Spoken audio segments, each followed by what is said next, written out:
다음 키워드는 4명의 아버지인데요. 이사장님께는 4분의 아버지가 있다 그래요. 물론 낳아주신 아버지가 계시고 그 나머지 3분의 아버지 같은 경우에는 인생의 고비고비마다 자신의 행로를 바꿔준 어떻게 보면 인생의 은인이라는 표현이 맞을 것 같은데요. 자, 그럼 한 분 한 분 보다 자세히 좀 살펴보도록 하겠습니다. 가장 먼저 그 낳아주신 아버지 같은 경우에는 어린 시절에 돌아가셨다고 하죠. 네, 저는 아버지가 초등학교 1학년만 마친 후 네. 서울로 이사 오시고 나서는 1년 반 만에 돌아가셨어요. 제가 9살에 돌아가셨죠. 네. 그러나 일찍 돌아가셨지만 저한테 미친 영향은 아주 많이 있죠. 어머님과 함께 예를 들어서 밥 먹을 때 밥상에서 손에 닿지 않는 음식은 먹지 않는 것이네. 이게 아마 분에 맞게 살라는 것 같아요. 지금은 식탁이 있지만 옛날에는 안전뱅이 밥상에서 밥 먹지 않았습니까? 네. 저희 집에 사실 일어나서 밥 먹을 정도의 음식도 많지 않았는데 손에 닿지 않는 음식은 밥상에서 먹지 않는 것이네 이렇게 가르치셨고 또 하나는 혹시 잔치집에서 초대를 하더라도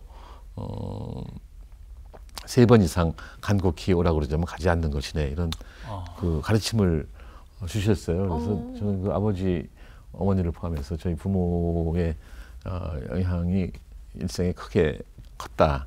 그 이후에도 또 자라면서 한참 그 어린 시절의 기억도 좀 있을 것 같아요. 굉장히 힘들게 살았죠.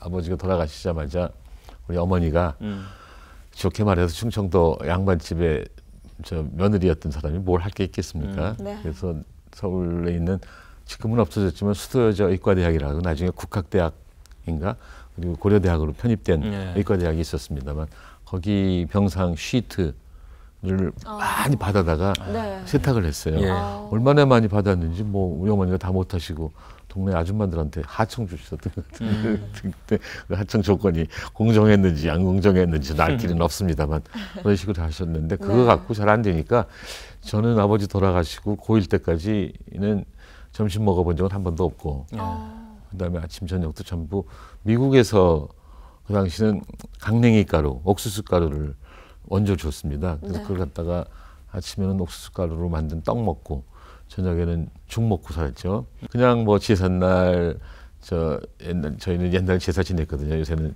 교회 다니지만 제삿날, 생일날, 명절날 이런 날이나 쌀밥 먹고 했지 저 밥 먹은 적이 많지가 않고 그래서 이제 고1 때는 생각을 해봤더니 아무래도 나 이렇게 하다가 대학 못 들어가겠다 해서 고1 때는 시간제 가정교사 했고 고2하고 고3 때는 그것도 안 될 것 같아서 입주가정교사를 했습니다. 그래서 제가 입주가정교사 한 고2 때 처음으로 점심을 도시락을 싸갖고 갔어요. 그 당시 유행하는 말로 쇠고기 장조림, 쇠고기 장조림하고 계란 반찬 갖고 가서 첫 점심 갖고 갔을 때 애들한테 막 이랬었거든. 크기가 너나지고 그런 적도 있었습니다. 그래서 고1, 고2, 고3 때 다 가정교사 노릇하면서 자랐죠.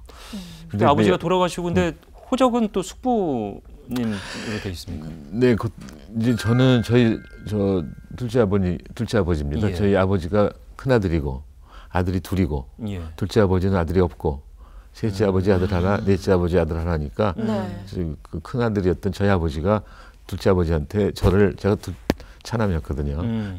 양자를 주기로 암묵적으로 돼 있었는데 이미 근데 우리 그 둘째 아버지가 우리 어머니 만날 때마다 형수님 문찬이는 우리 애입니다. 형수님 우리 문찬이는 우리 애입니다. 이런 식으로 하시다가 어떻게 된 건지 돌아가시기 전에 한 몇 년 전에 제가 고1 때인가 저를 아예 호적에다 양자 수속을 해놓고 돌아가셨어요. 그래서 저 실질 명목적으로는 그 전부터 양자했었고 이제 호적에 올린 거는 이제 고1 때인가 그때 올려서 저 양자했었는데 근데 이제 저희는 서울로 올라왔지만 둘째 아버지는 시골 살아셔서 방학 때마다 저 공주에 가면은 저희 둘째 아버지가 이제 호적상 아버지가 아주 융숭한 대접을 해주셨죠. 그래서 방학 기다리다가 방학 때 빨리 가서 뭔가 고기도 많이 먹고 금강 옆에 있었기 때문에 잉어도 많이 먹고 기억이 납니다. 지금 뭐 이제 대가를 이루시고 이제 성공을 하셨기 때문에 어린 시절에 이런 어려웠던 기억들을 웃으면서 이제 편하게 풀어내 주시지만 제가 만약 이런 상황이었으면은 정말 힘들었겠다 이런 생각이 드는데 앞서 뭐 농담처럼 쓰리총 뭐 최초의 이력일 거다 이렇게 농담을 했습니다만 포파더네요. 아버지가 4명이기도 정말 쉽지 않은데 세 번째는 심지어 이제 외국인입니다. 학비를 대주셨던 스코필드 박사. 예, 어떤 기억이 있습니까? 네, 저는 이제 초등학교를 졸업하고 취직하려고 그랬어요. 근데 마음속으로 그렇게 마음속으로 그렇게 생각하고 있었는데 하루는 우리 클래스메이트 뭐 이름 대도 될까 이병헌이라는 클래스메이트가 학교 갔다 오는데 그 사람도 경상도 은창아 니 어느 학교 갈 끼고 중학교 어느 학교 갈 끼고 그래서 뭐뭐 하다가 나는 취직해야 되는데 그랬더니 왜 그런 거 그래서 글쎄 우리는 그냥 취직해야 돼. 그랬더니 그날 그거를 자기 부모한테 가서 얘기했나 봐요. 근데 그 아버지가 서울대학교 수의학과 교수셨어요. 네. 그리고 근데 그 다음날 아침에 부부가 우리 집에 오시더니 아니 너 중학교 못 간다면 너 공부 열심히 해서 경기중학 붙으면 등록금 대줄 테니까 공부 열심히 하래 지금부터 갖고 여름방학이었던 것 같아요. 그때부터 공부해갖고 중학교 붙었더니 그분이 저를 스코필드 박사한테 소개했어요. 예. 그래서 이제 스코필드 박사가 저 중학교 등록금도 대주시고 나중에 고등학교도 등록금 일부 대주시고 해서 학교 잘 다닐 수 있었는데 뭐 그걸로 끝이 아니라 그 중1 때 처음 만나서 대학 때 졸업하고서 금방 돌아가셨는데 그 10년이죠. 네. 10년 동안 정말로 많은 것을 배웠고 저의 인격 형성에 커다란 영향을 미쳤다고 생각을 합니다. 그분은 잘 아시다시피 1916년에 세부산서 의전에 오셔서 교수하시다가 1919년 3.1운동 때 예. 그 3.1운동의 실상을 사진을 찍어서 세계에 알리고 예. 뿐만 아니라 그해 4월에 경기도 화성시 무슨 제암리, 수천리, 고주리 등에서 벌인 일제의 만행을 다 사진 찍어서 세상에 알려서 저는 그런 것들이 나중에 1943년 카이로 선언 때 한국을 적당한 시기에 독립시키겠다고 하는 선언한 거 그런데 적어도 일부 영향을 미쳤을 거라고 생각하는데 그분이 일본 사람들한테 거의 강제 추방당하다시피 해서 모국인 카나다로 가서 정말로 훌륭한 명실상부한 교수로 계시다가 57년인가 8년에 1957년 8년에 은퇴하시고는 58년에 다시 한국에 오셔서 돌아가실 때까지 저는 적어도 두 가지 커다란 일을 하셨다고 생각이 드는데 하나는 한국 사람들한테 그 건설적 비판 정신을 키우려고 노력을 하셨어요. 그래서 이승만 대통령에 대한 비판도 하고 또 박정희 대통령에 대한 비판도 좀 하고 뭐 잘할 땐 잘한다고 그랬지만 비판을 많이 하셨고 그래서 제가 그분의 영향을 받아서 나름대로 사회 비판을 건설적이나마 한 게 아닌가 생각이 들고 또 하나는 어려운 사람들을 많이 도와주셨어요. 유린 보육원 도와주셨고 저처럼 학교 가고 싶으나 집안 형편이 안 되는 사람들한테 학비도 대주시고 했죠. 근데 정말로 그 커다란 영향을 미친 거는 몇 가지 가르침이 있는데 하나는 정직해라.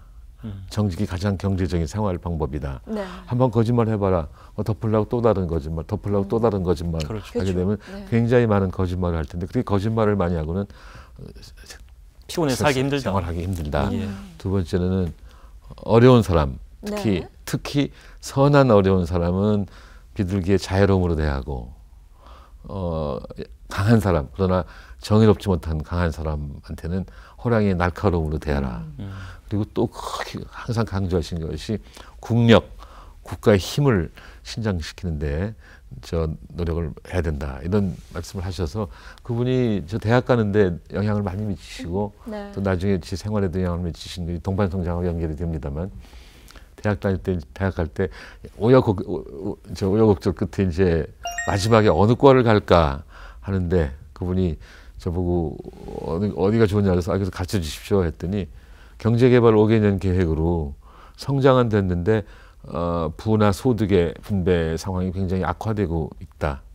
이건 앞으로 20년, 30년, 40년 후에도 계속될 가능성이 높으니 너는 소득 격차 등 각종 격차를 줄일 수 있는 방안을 가르쳐주고 동시에 국가 경제 신장에 직접적인 영향을 미칠 수 있는 학과로 가라고 해서 제가 경제학과로 가게 됐고 또 여러 가지 분배의 악화 이것이 계속될 텐데 너는 그 일생을 이걸 갖다 완화시키는 일을 하면서 살으라고 했습니다. 이따가 말씀드릴 기회가 있을지 모르지만 그래서 제가 동반성장에 열심히 하는 겁니다. 네.